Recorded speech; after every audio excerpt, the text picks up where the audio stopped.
Well, here we go again. Crypto has truly never been more over.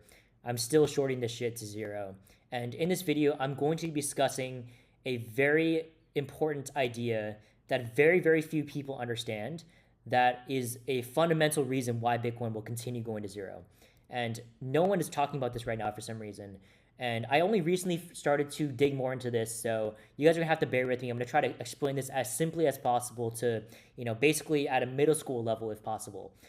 For context, as you guys know, I've been shorting crypto ever since October at the pretty much the all-time highs. I've mentioned why I was shorting crypto for a long time, right? Since October, I was mainly doing so because of the lack of narratives, right? There was so much overextension with the greed involved in the digital asset treasuries or DATs. And if you guys want to learn more about why, you can watch these videos in the past. And I've sort of maintained this position while going all in on metals, gold and silver, as well as AI and robotics. And this is all transparently posted, have posted over 9 figures in public returns on these trades. And not only in the public sector, but also the private sector, where I invested in many robotics companies and AI companies like Anthropic, filqhh, Anduril, OpenAI, many such robotics and AI companies. And I've been maintaining this position ever since the entirety of the past year, where I mentioned that the sort of short crypto and long AI and robotics was going to be the greatest trade of all time. And so I still maintain this position. I think that there's even more reason in the short term to be bearish, and I'm going to be discussing the exact reasons why in this video.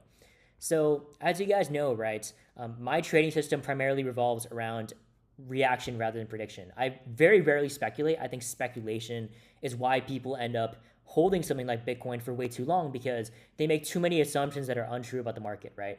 Market structure is the only objective framework that we can use to really understand the market and make actionable trades that are in line with the trend, right? For many months, right, I was long on Bitcoin because of this higher highs and higher lows. But as soon as we broke this sort of series of higher highs and higher lows, that was when I started to get concerned, especially back in October, where we swept this all-time high right here, and then had that large crypto crash. So there's a fundamental, a price action-based reason, right? Why, market structure-based reason why I was bearish and why I was shorting. But there's also a fundamental reason, right, that I've covered before with regards to the lack of narratives for crypto. All the institutions bought, and primarily the main trade of crypto is involving selling to the institutions, which has already happened. So there's a variety of reasons why I was short on a fundamental basis, but now even more so. And this all involves Michael Saylor and his company's strategy. So if you guys don't know about strategy, I'll try to give as sort of brief of a primer as I can.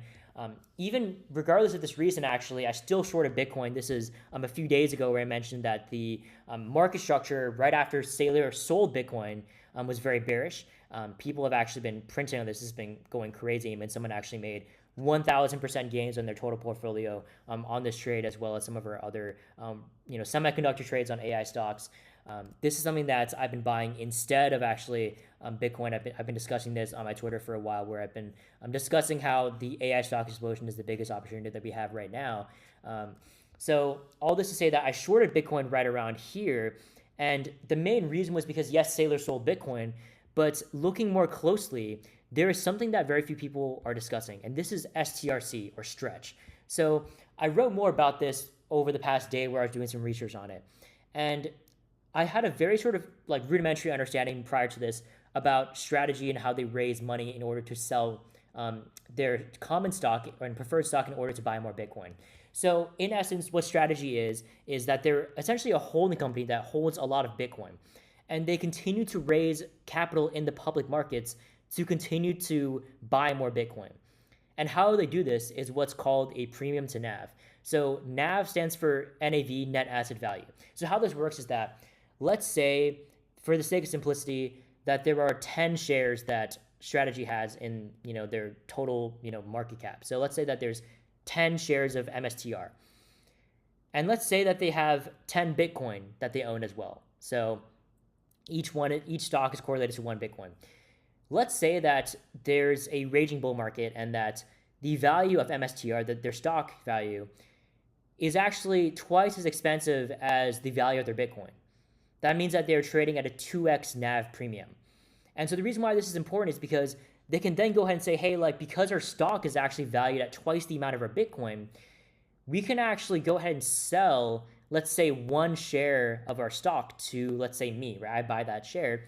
And because the amount I'm paying for is actually twice the value of our Bitcoins, that means that I can actually go ahead and purchase 2 Bitcoins off that one stock that someone else buys.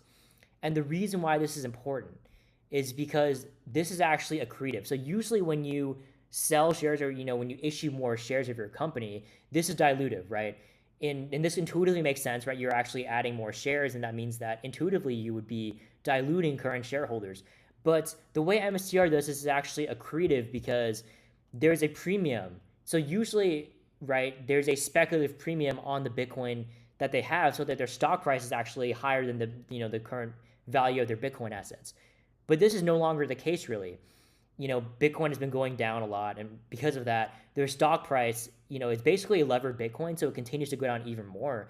So now their premium to NAV no longer exists, and this is a problem because they've actually offered a yield product recently called Stretch, and Stretch, or the ticker STRC, supposedly gives 11.5% yields in cash annually. And this is a problem because Michael Saylor recently sold, $3 million of Bitcoin. And the amount of which is not important, right? He sold Bitcoin, $3 million. It seems like it's not a problem, but it's a problem because it's a sort of canary in the coal mine. First of all, it's a violation of their narrative, right? For a long time, their sort of thesis was that they would hold Bitcoin forever. Michael Saylor has always said that he would never sell Bitcoin, but a few months ago, he basically alluded that they would probably have to sell their Bitcoin in order to preserve their sort of NAV premium. But not only that, but because they're offering this yield product, they're flying too close to the sun, because now that they are supposed to give this yield, Bitcoin itself doesn't generate yield. So how are they going to get this money? They're either going to have to issue more MSTR stock, but the problem is that their stock is no longer at a premium to NAV. So now they're going to have to sell Bitcoin. And so this is the big kicker here. So there's probably a couple other niche ways they can do this, but the main way that they can generate this cash is by selling Bitcoin. And so not only do we have a narrative shift, but we also have a fundamental shift in the way the company operates, right? Strategy is no longer just a Bitcoin accumulator, but rather a levered Bitcoin financial engineering vehicle. And now they have to continue to deliver yield because MSTR isn't trading at a premium to NAV. And they cannot do this effectively because of that. And they might have to sell more Bitcoin in the future. And so this is actually very bearish for Bitcoin, as you can probably tell. And the more I looked into this, the more my thesis was sort of validated in this respect. And obviously, this is a little more complicated than what I've led on. There's a lot of sort of financial complications with the way that MSTR sort of set this up. So one of the niche ways that Saylor can get out of this predicament is if he simply just buys all of the STRC shares back. But the problem is that costs around $8 or $9 billion, according to my research on Claude. And that's a lot of money that he doesn't have. And not only that, right, he has a cash problem. It's all stemming back to this cash issue where they have liquidity issues. And where are they going to get the cash to raise for this? And not only that, even if they get the cash somehow that magically appears at their doorstep, the issue is that this creates a lot of distrust in the company. They made this entirely so that they could reward their shareholders, that they could build trust with their shareholders. But now they're just going to go back on it. Like, I feel like that would be a very, very damaging move for strategy. That would actually decrease confidence in their stock, and it would actually create a further issue with regards to their deficit to NAV right now. So I think that this would actually be not a viable solution. But in essence, right, there is quite an insane confluence of bearish fundamentals for Bitcoin in both the near and long term. So if you're a sort of long-term Bitcoin holder, I'd be very cautious about adding Bitcoin here. I think you want to wait for a significant sort of shift in market structure before you end up buying at least a reclaim of 81K, but I think I'm continuing to be short on Bitcoin. And if you guys have any sort of thoughts and sort of understanding that I don't have on Saylor and his sells of Bitcoin and on strategy in general, would love to hear it. As you guys know, I'm still kind of learning about this, but this sort of adds more confluence to my bearish bias. And as you guys can see, this has been a pretty much textbook TWAP structure on the way down, right?